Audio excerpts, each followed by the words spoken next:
Hello students, मैं VD Parashar और आज की इस ऑनलाइन क्लास में आप सभी का स्वागत है। आज हम चर्चा करेंगे असहयोग आंदोलन क्या है, इसकी पृष्ठभूमि एवं कारणों के बारे में। देखो विद्यार्थियों, जब हमारा देश परतंत्र था उस समय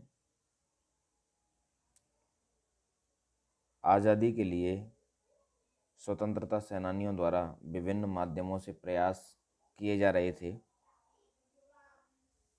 हम ये देखते हैं कि दक्षिण अफ्रीका में एक सफल सत्याग्रह के बाद महात्मा गांधी एक स्टार की तरह उभरे और वो देश में आए और उन्होंने भारतीय राष्ट्रीय आंदोलन का नेतृत्व किया और उन्होंने चंपारण, खेड़ा और अहमदाबाद में भी सत्याग्रह किए। और इन सत्याग्रहों के बाद निश्चित रूप से उनकी लोकप्रियता में वृद्धि हुई। उनकी लोकप्रियता बढ़ने से उन्होंने देश की आज़ादी का जो नेतृत्व था उसकी बागडोर संभाली और असहयोग आंदोलन का एक आगाज़ किया, एक शुरुआत की। शुरुआत में जब वो भारतीय राजनीति में आए तब वह अंग्रेजी शासन के सहयोगी के रूप में थे। उसके बाद वो असहयोगी के रूप में हो गए, तब उन्होंने असहयोग आंदोलन चलाया। भारतीय राष्ट्रीय आंदोलन के लिए 20वीं सदी के द्वितीय दशक में सर्वाधिक महत्वपूर्ण घटना थी महात्मा गांधी का भारतीय राजनीति में प्रवेश। दक्षिणी अफ्रीका में गांधी जी की सफलता से पहले से ही भारतीय जनता उनसे प्रभावित थी एवं गोखले के निधन, तिलक की रुग्णता एवं शेष नेताओं के उत्साह में अपेक्षाकृत कमी के कारण भारतीय राजनीति का नेतृत्व स्वयं गांधी जी के हाथ में आ गया।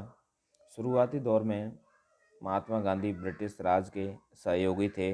उन्होंने प्रथम विश्व युद्ध में भारतीय जनता से ब्रिटिश सरकार की हर संभव मदद हेतु अपील की थी एवं युद्धोपरांत ब्रिटिश सरकार ने भी उन्हें केसरी हिंद की उपाधि प्रदान की।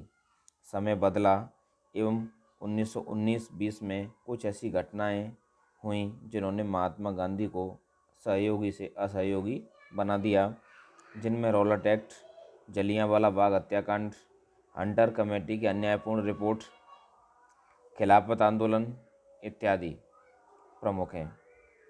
1920 के कांग्रेस के कलकत्ता एवं नागपुर अधिवेशन में गांधी जी के असहयोग आंदोलन के प्रस्ताव को पारित किया गया।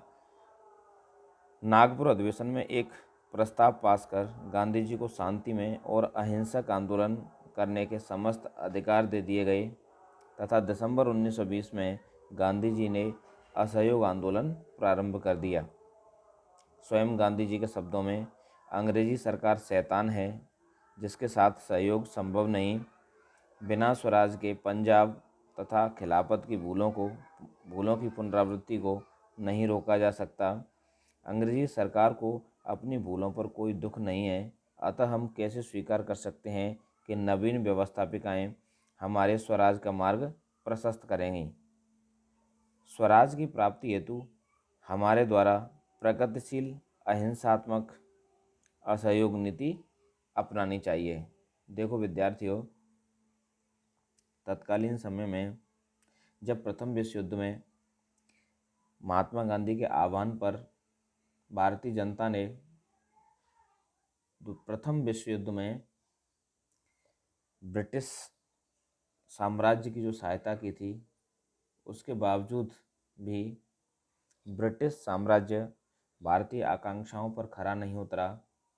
तब महात्मा गांधी ने कुछ ऐसी नीतियां अन्य भी देखी जिनसे उनका रवैया बदला और उन्होंने असहयोग आंदोलन की शुरुआत की। और वो अब समझ गए कि अंग्रेजी सरकार शैतान है और इसके साथ हम कितना भी सहयोग कर लें तब भी ये अपेक्षित सुधार व्यवस्थाओं में नहीं कर पाएगी, अतः हमें अहिंसात्मक असहयोग की नीति अपनानी होगी। असहयोग आंदोलन के कारण या पृष्ठभूमि, तत्कालीन हालात या हम देखते हैं कि उस समय क्या हालात थे, क्या स्थितियां थीं देश में और दुनिया में, क्या घटनाएं घट रही थीं जिन्होंने हमारे इस आंदोलन को प्रभावित किया, पैदा किया।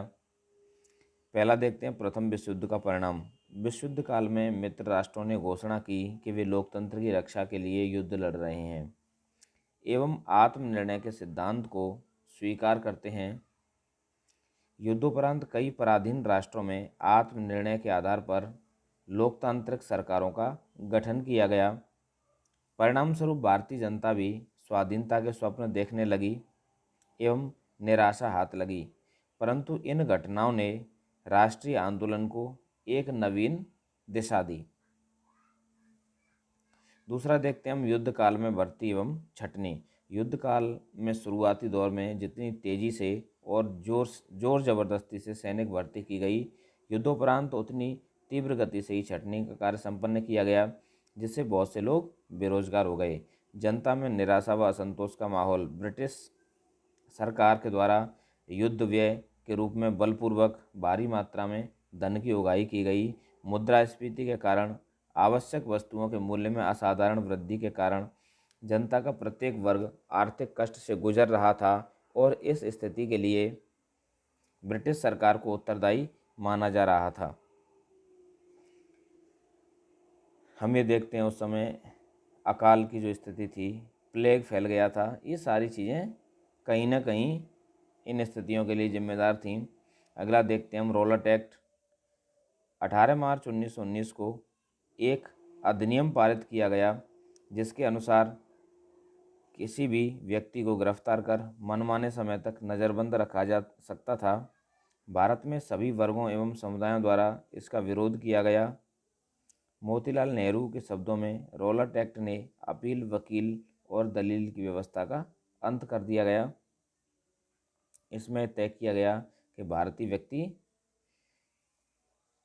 जो जो कोई भी भारतीय व्यक्ति है उनके खिलाफ मुकदमा चलाया जा सकता है, एक तरह से शक के आधार पर चलाया जा सकता है।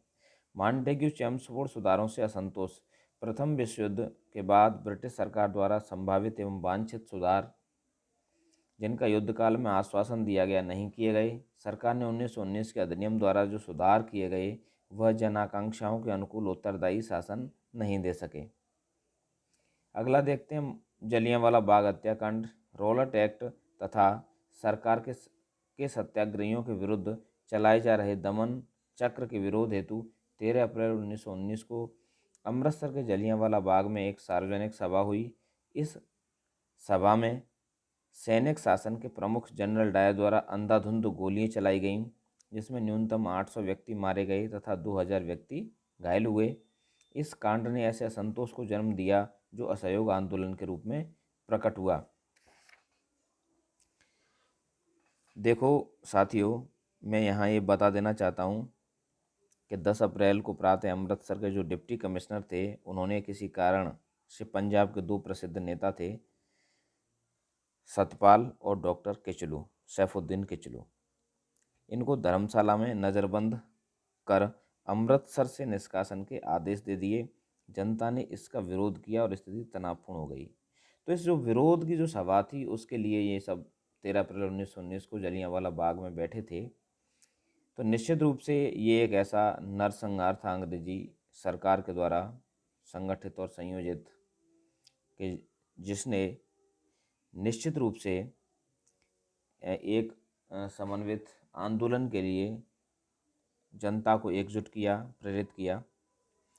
हंटर कमेटी की अन्यायपूर्ण रिपोर्ट। हत्याकांड की जांच हेतु बनी कमेटी में जनरल डायर को दोषी ठहराने के बजाय कर्तव्य से सत्यनिष्ठ लेकिन गलत धारणा पर आधारित घोषित कर अप्रत्यक्षतः इस कुकृत्य का समर्थन किया, जिससे भारतीय जनमानस को असहनीय ठेस पहुंची।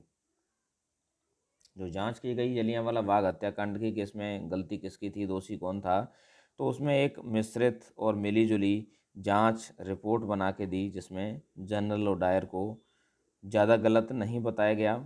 अगला देखते हैं हम खिलाफत आंदोलन। विश्व युद्ध के समय ब्रिटिश सरकार ने भारत के मुस्लिमों को टर्की के सुल्तान की स्थिति बनाए रखने के संबंध में जो कुछ आश्वासन दिए, लेकिन युद्ध के बाद ब्रिटेन ने सेवर्स की संधि द्वारा टर्की के सुल्तान के अधिकार छीन लिए एवं भारतीय मुसलमान टर्की के सुल्तान को इस्लाम का खलीफा मानते थे, अतः ब्रिटिश सरकार के विरुद्ध हो गए।